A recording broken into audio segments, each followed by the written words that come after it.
میں نے ایک شخص کو اس ہمیانی کی تلاش میں پھرتے ہوئے دیکھا ہے۔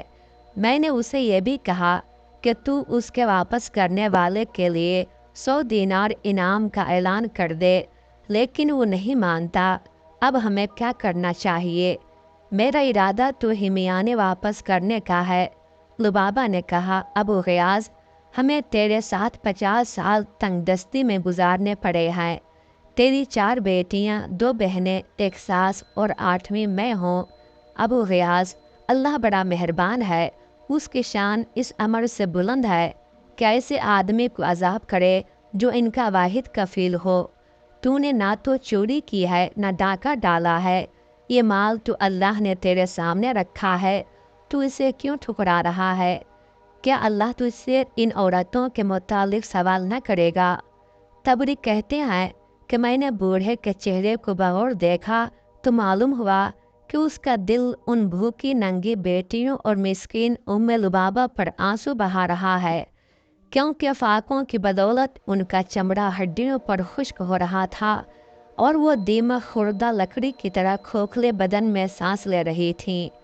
اس کے دل میں آیا کہ کچھ دینار خرچ کر لوں، لیکن فوراً یاد آیا کہ 50 سال صبر سے گزار دیے اور آج جب کہ ٹانیں قبر میں لٹکی ہوئی ہیں تو 50 سال کے صبر کو ایک دن کی لذت پر کیوں قربان کروں؟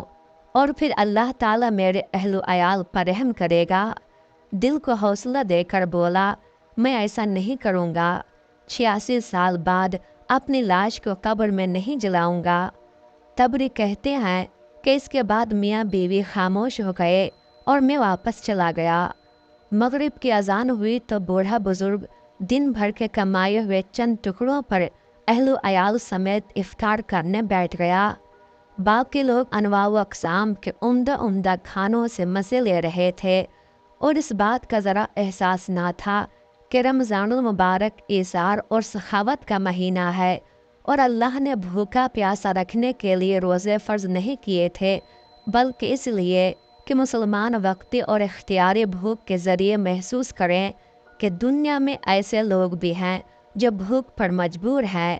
ان کی حالت پر غور کر کے اپنے اوپر اللہ کے بے شمار احسان یاد کریں۔ جو لوگ عمدہ کھانوں سے پیٹ بھر کر مست ہو جاتے ہیں اور ان کے ہمسائے بھوک سے سیدھے کھڑے بھی نہیں ہو سکیں، تو ایسے لوگوں کا کوئی ایمان اور کوئی روزہ قبول نہیں، اور نہ یہ لوگ روزے کی حقیقت ہی سمجھ سکتے ہیں۔ فرمان رسول اللہ صلی اللہ علیہ وآلہ وسلم ہے، وہ آدمی مجھ پر ایمان نہیں لایا جس نے سیر ہو کر رات گزاری اور اس کا پڑوسی اس کے پڑوس میں بھوکا لیٹا رہا اور وہ اس کے فاقہ سے خبردار بھی تھا۔ عادت احساس کو کمزور کر دیتی ہے۔ جب انسان حیوانوں کی طرح بلا ناغہ نعمتیں کھاتا رہے تو اسے نعمتوں کی قدر نہیں رہتی۔ اللہ رب العزت نے مسلمانوں پر روزے اس لیے فرض کیے ہیں کہ وہ محدود وقت کی محرومی کی کڑواہٹ سے امیری کی مٹھاس کی قدر کریں اور دن کی بھوک اور پیاس سے روٹی کے لقمے اور پانی کے گھونٹ کی قیمت معلوم کریں اور تمام عمر اللہ تعالیٰ کے احسان کو نہ بھولیں، اگرچہ وہ عام ہی کیوں نہ ہوں۔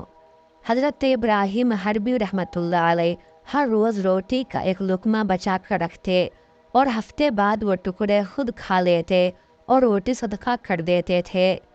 بوڑھا بزرگ یہی سوچتا رہا اور مسلمانوں کی حالت پر کڑتا رہا، پھر کہتا، اللہ تعالیٰ ہی نیکی کا الہام کرنے والا اور روزے تقسیم کرنے والا ہے۔ اس نے رات بھی فاقے میں گزاری اور کھجوریں اور روٹی کے ٹکڑے بوڑھی ساس اور بچیوں میں تقسیم کر دیے۔ تبری کہتے ہیں کہ اگلے دن خراسانی حرم میں پھر وہی صدا لگا رہا تھا کہ کوئی میری 1000 دینار والی ہمیانے واپس کر دے تو اللہ تعالیٰ اسے 2 گنا اجر دے گا۔ بوڑھا بزرگ اس کی خدمت میں عرض کرنے لگا، اے نوجوان، میں نے تجھے کہا تھا کہ ہمارا ملک بے آب ہو گیا ہے، وسائل زندگی کم ہیں، شاید وہ ہمیانے کسی خوف خدا رکھنے والے کو مل جائے تو انعام کے لالچ میں واپس کر دے۔ چلو 100 دینار نہ ہی تو 10 دینار ہی کا اعلان کر دے۔ اس نے کہا، ہرگز نہیں، بلکہ میرا اور ہمیانے اٹھانے والے کا فیصلہ قیامت کو اللہ تعالیٰ کے سامنے ہوگا۔ اس کے بعد دونوں پھر جدا ہو گئے۔ تیسرا دن ہوا تو خراسانی نوجوان پھر حرم میں وہی صدا لگا رہا تھا، اور وہی بوڑھا بزرگ کھڑا ہوا اور کہنے لگا، اے نوجوان، تو نے 100 دینار دینے کا اعلان کرنے سے انکار کر دیا، پھر 10 دینار انعام سے بھی انکار کر دیا، تو آج 1 دینار کا ہی اعلان کر دے۔ شاید کہ ہمیانی اٹھانے والا اس حلال دینار کے لالچ میں واپس کر دے اور نصف دینار سے کھانا خرید لے اور نصف دینار سے مشق خرید کر اس سے حاجیوں کو اجرت پر پانی پلایا کرے۔ خراسانی نے کہا، نہیں، بلکہ میں اس قضیے کا فیصلہ اللہ تعالیٰ پر چھوڑتا ہوں۔ بوڑھے بزرگ کی امید کا آخری سہارا بھی ختم ہو گیا اور سوچنے لگا کہ ابھی تو 1000 دینار ہاتھ میں ہے، سارا نہ ہی تو 1 دینار ہی رکھ لوں کہ بھوکے ننگے پیٹوں کا سامان کر لوں۔ لیکن دینی جذبہ موجزن ہوا اور وہ یوم الحساب کے خیال سے ڈر گیا۔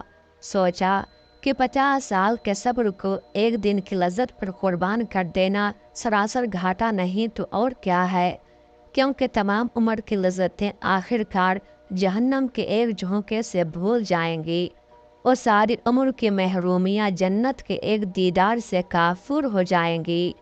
حدیث پاک میں آیا ہے کہ جس نے اللہ کے ڈر سے کوئی ناجائز کام چھوڑ دیا ہو، اللہ تعالیٰ اس کے بدلے حلال چیز کئی گنا زیادہ عطا کرے گا۔ اب ابو الغیاث نے خراسانی نوجوان سے کہا، آؤ اور اپنی ہمیانے لے جاؤ۔ تبری کہتے ہیں کہ میں نے ان کے پیچھے پیچھے چلنا شروع کر دیا۔ جب دونوں گھر کے دروازے پر پہنچے تو شیخ اندر داخل ہو گیا۔ تھوڑی دیر کے بعد باہر آیا اور خراسانی نوجوان کو اندر لے گیا۔ میں بھی ان کے ساتھ اندر چلا گیا۔ شیخ نے اندر جا کر محفوظ جگہ سے ہمیانی نکالی اور نوجوان سے کہا، کیا تیری ہمیانی یہی ہے؟ نوجوان نے کہا، ہاں۔ پھر بوڑھے بزرگ نے ہمیانی کا سر کھول کر دینار دامن میں پلٹے اور گنے تو پورے 1000 نکلے۔ پھر کہا، یہ تیرے ہیں۔ لبابہ اور اس کی بیٹیاں یہ منظر دروازے کے سوراخ سے دیکھ رہی تھیں، جیسے بھوکا دیگ کی طرف دیکھتا ہے اور صرف چند لقموں کی تمنا کرتا ہے۔ خراسانی نے دیناروں والی تھیلی کندھے پر رکھ لی اور اس کے اوپر چادر اوڑھ کر چل دیا۔ لبابہ نے یہ منظر دیکھا تو یوں چکرائی جیسے کسی عورت کا اکلوتا بیٹا گم ہو گیا ہو۔ اس کی بیٹیوں کی باچھیں کھلی کی کھلی رہ گئیں۔ چند لمحوں بعد شیخ نے آہٹ سنی تو نظر اٹھا کر دیکھا کہ نوجوان واپس لوٹ آیا ہے۔ اگر یہ بوڑھا بزرگ اس سے روگردانی کر لیتا تو یہ بڑی بات نہ تھی، کیونکہ اس نے ان بھوکے ننگے مسکینوں کو دیکھ کر 1 دینار تک نہ دیا کہ وہ اپنی بھوک دور کر سکیں۔ لیکن یہ بوڑھا بڑا بردبار اور حوصلے والا شخص تھا۔ فوراً بولا، بیٹے کیسے آنا ہوا؟ خراسانی نوجوان نے جواب دیا، اے میرے بزرگ، میرا باپ جب فوت ہوا تو اس کے پاس 3000 دینار تھے۔ اس نے مجھے وصیت کی تھی کہ میری سواری بیچ کر حج کا خرچ بنا لینا اور 1000 دینار اس شخص کو دے دینا جو بہت زیادہ غریب ہو۔ چنانچہ میں نے اپنے وطن خراسان سے مکہ تک کسی کو تجھ سے زیادہ غریب نہ پایا۔ لو یہ دینار، اللہ ان میں تمہارے لیے برکت کرے۔ تبری کہتے ہیں کہ وہ نوجوان ہمیانے رکھ کر واپس چلا گیا۔ یہ منظر دیکھنے کے بعد میں بھی واپس جا رہا تھا کہ مجھے کسی نے پیچھے سے آواز دی۔ میں نے پیچھے مڑ کر دیکھا تو وہی بزرگ میرے پیچھے دوڑ رہا تھا۔ اس نے مجھے اپنی طرف بلا کر کہا، تجھے ہمارے معاملے کی خبر ہو گئی ہے، اور رسول اللہ صلی اللہ علیہ وآلہ وسلم کا فرمان عالی شان ہے کہ جب کوئی ہدیہ بن مانگے اور بلا طمع آئے تو اسے واپس نہ لوٹاؤ، ورنہ اللہ کے ناشکرے بن جاؤ گے۔ او ہدیے میں سب حاضرین شریک ہوتے ہیں، چلو میرے ساتھ چلو۔ تبری کہتے ہیں کہ میں اس کے ساتھ چلنے لگا۔ اس بزرگ نے مجھے راستے میں کہا، بھائی تو بڑا مبارک ہے، میں نے عمر بھر ایسا مال نہیں دیکھا تھا اور نہ دیکھنے کی امید تھی۔